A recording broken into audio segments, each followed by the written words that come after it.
Decision लिया गया है, साक्ष्य के तौर पर इस्तेमाल करेंगे। हम आपको ये भी बता रहे हैं कि कैपिटल कीव की तरफ थोड़ी देर पहले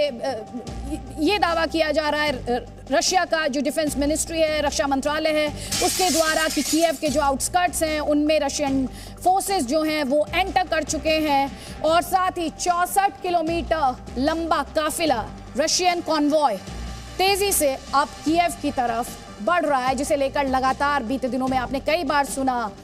और पढ़ा होगा कि कीव की तरफ 64 किलोमीटर लंबा रशियन कॉन्वॉय, जिसमें कि रसद की बात कही जा रही है, बड़ी संख्या में टैंक्स और लॉन्चर्स की बात की जा रही है। हालांकि यूक्रेन द्वारा यह भी दावा किया गया था कि इसमें बड़े सारे टैंक्स जो थे वो खराब हो गए थे और रसद जो थी वो कम पड़ गई थी, इसीलिए रशियन फोर्सेस को चुनौती भी मिली यूक्रेनियन फोर्सेस द्वारा और जो उनका मार्च था उसे स्टॉल किया गया।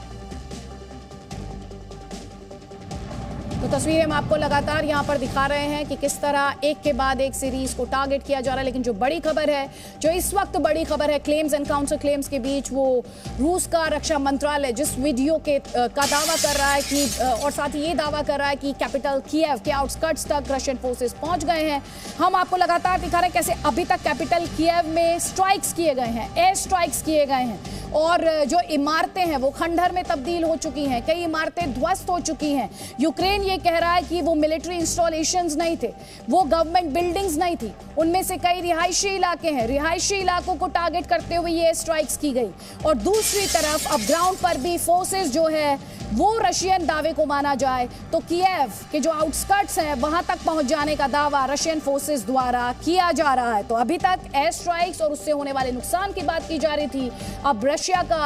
की डिफेंस मिनिस्ट्री, रक्षा मंत्रालय ये दावा कर रहा है कि कीव के आउटस्कर्ट्स तक रशियन फोर्सेस जो है वो पहुंच चुके हैं। बार बार ये तस्वीर, सैटेलाइट तस्वीर, जिसमें 64 किलोमीटर लंबा ये कॉन्वॉय रशियन फोर्सेस का, इसे लेकर बीते दिनों में बहुत डिस्कशन हुआ। ये सवाल भी उठा कि जब इतना लंबा कॉन्वॉय है, 64 किलोमीटर लंबा कॉन्वॉय कैसे हो सकता है, इस पर स्ट्राइक क्यों नहीं की जा रही है, या यूक्रेनियंस द्वारा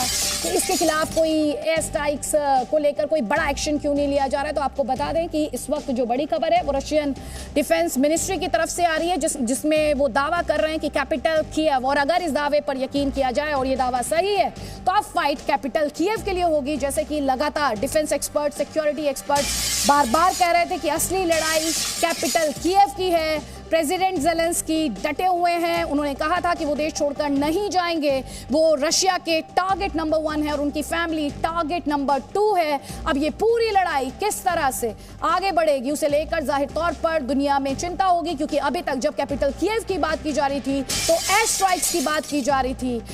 अब ग्राउंड पर फोर्सेस के एंटर करने का दावा, आउटस्कर्ट्स पर होने का दावा, कैपिटल कीव के आउटस्कर्ट्स पर होने का दावा रूस का रक्षा मंत्रालय कर रहा है। अब ये रूसी सेना का काफिला, क्या ये वही 64 किलोमीटर लंबा काफिला जिसकी सैटेलाइट तस्वीरें, ये अपने आप में एक बड़ा सवाल इस वक्त का है। लेकिन यूक्रेनियन फोर्सेस, उनके हवाले से ये कहा जा रहा है कि जो अर्बन एरियाज हैं वहां पर वो रशियन फोर्सेस के सामने ज्यादा बेहतर रेजिस्टेंस पुट कर पाए हैं एज अपोज टू जहां पर अर्बन, जो कि नॉन अर्बन एरियाज हैं। ऐसे में कैपिटल कीव तक रशियन फोर्सेस का एक तरफ ये एयर स्ट्राइक, बार बार हम कह रहे हैं कि रशिया ने अभी तक एयर स्ट्राइक्स का सहारा लिया है कैपिटल कीव में। अब ये खबर है कि जो उसके सैनिक हैं, सोल्जर्स हैं, वो कैपिटल कीव एंटर कर रहे हैं और लगातार पहले दावा करता रहा रशिया कि कुछ घंटों में कैपिटल कीव पर कब्जा कर लेगा, उसके बाद 2 दिन में कब्जे की बात कही गई। हालांकि इसे लेकर यूक्रेन ने तंज भी कसा कि जो कुछ घंटों में और कुछ दिनों में कैपिटल पर कब्जा करने का दावा किया करते थे वो अब कहाँ है। रेजिस्टेंस उनके फोर्सेस द्वारा, यूक्रेनियन फोर्सेस द्वारा पुट अप की गई।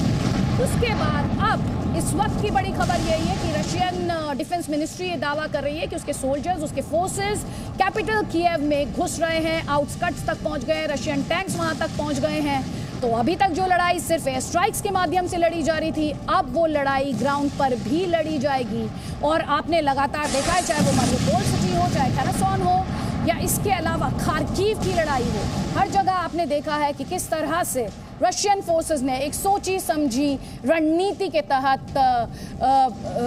सीज किया है और कैपिटल कीव को लेकर अब उनका प्लान क्या है उसके बारे में समझने के लिए डिफेंस एक्सपर्ट्स जो हैं वो लगातार इस पूरे सिचुएशन पर नजर बनाए हुए हैं। यूक्रेनियन फोर्सेस के लिहाज से जाहिर तौर पर एक बहुत ही चैलेंजिंग न्यूज, चुनौतीपूर्ण खबर। अभी तक जो लड़ाई सिर्फ हवा तक सीमित थी और एयर स्ट्राइक कर रहा था रशिया, अब रशियन डिफेंस मिनिस्ट्री की मानी जाए तो वो लड़ाई अब वो ग्राउंड पर कैपिटल कीव में भी लड़ी जाएगी। Presenting B News app, available on Google Play and App Store. Download it now.